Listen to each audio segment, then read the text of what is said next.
Bonjour, je suis Émilie et je vais vous, témoigner de la situation de burn-out que j'ai pu connaître et vous dire comment je m'en suis sortie. Alors en fait, ce qui s'est passé, c'est que j'étais, directrice d'un CFA et que, j'avais, pris mes fonctions en fait, sur Bordeaux. Je me suis aperçue après coup que j'avais connu un burn-out parce que, en fait, il y a eu un clivage complet entre ma direction, et moi. C'est-à-dire que quand, j'ai été embauchée, je pensais que c'était vraiment, une expérience magnifique de pouvoir, gérer un CFA, ce qui était très vrai. Le problème, c'est que je me suis retrouvée face à une direction, qui me donnait des directives contradictoires.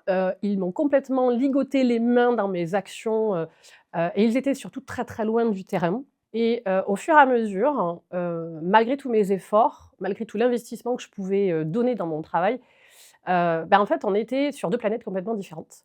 Et moi, je suis quelqu'un d'assez dynamique, je suis quelqu'un qui aime développer les choses sur le terrain. Et en fait, de plus en plus, je me rendais compte que ce que l'on me disait et l'autonomie qu'on me laissait, en fait, était complètement, vide. Et en fait, ce qui s'est passé, c'est que quoi que je mettais en action, en fait, ça ne leur convenait jamais. Donc je me suis, remise en question. Je me suis dit: «Beh, tiens, il faut peut-être que je fasse différemment» et ce que je faisais. Et le problème, c'est que je me suis dit que ça venait de moi et le truc, c'est que, j'en ai fait de plus en plus. Je faisais du 7 heures du matin, 20 heures. Je suis quelqu'un de très exigeant et de très impliqué et donc du coup, j'essayais à chaque fois, d'être très exemplaire pour mon équipe puisque j'étais manager. Et en fait, je ne mettais plus aucune limite. Donc j'arrivais tôt, je repartais tard et plus j'en faisais, plus mon autonomie en fait diminuait, plus ma fatigue évidemment et mon sommeil, étaient impactés. Puisque la chose aussi dont je me suis rendu compte, c'est qu'on n'avait pas du tout les mêmes valeurs. C'est-à-dire que, j'avais été embauchée pour développer un CFA, pour être présent, pour être proche des entreprises, pour développer, aussi toute la capacité de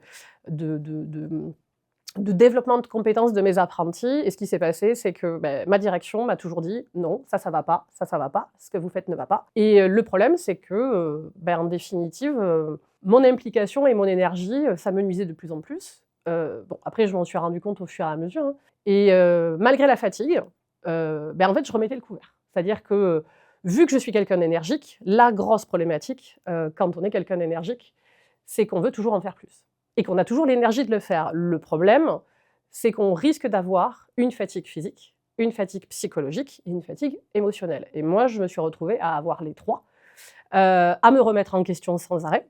Et c'est évidemment après coup que je me suis rendu compte que tous ces signes-là étaient des signes du burn-out. Pour autant, malgré tout ce qui m'est, arrivé, je ne me suis jamais arrêtée. L'exigence, qui était la mienne et mon implication m'ont aussi fait défaut.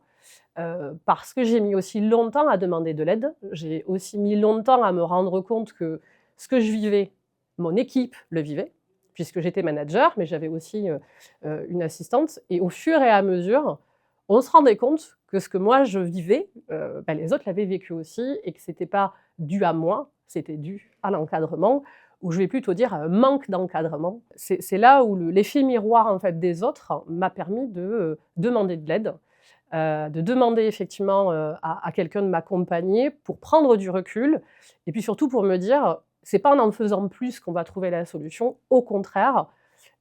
Encore une fois, ça a été la grosse difficulté pour moi et c'est encore un énorme warning pour moi, c'est de ne pas trop en faire, d'avoir cette prise de recul et de se dire, «Je vais en faire moins et je vais le faire mieux». Alors je me sens aujourd'hui très bien, étant donné que je suis à mon compte. Alors c'est encore une fois, une autodiscipline encore plus importante à avoir quand on est son propre patron, puisque c'est moi qui gère mon planning. Mais quand bien même, j'ai pris, la mesure de ce qui m'était arrivé pour me dire: «OK, je fais des choix».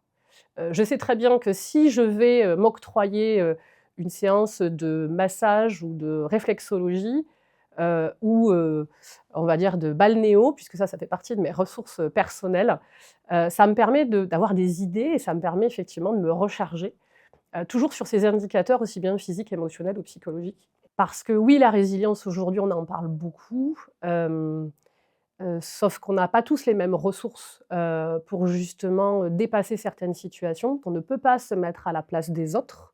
On ne sait pas ce qui se joue dans leur tête. Donc il faut être gentil et surtout gentil avec soi.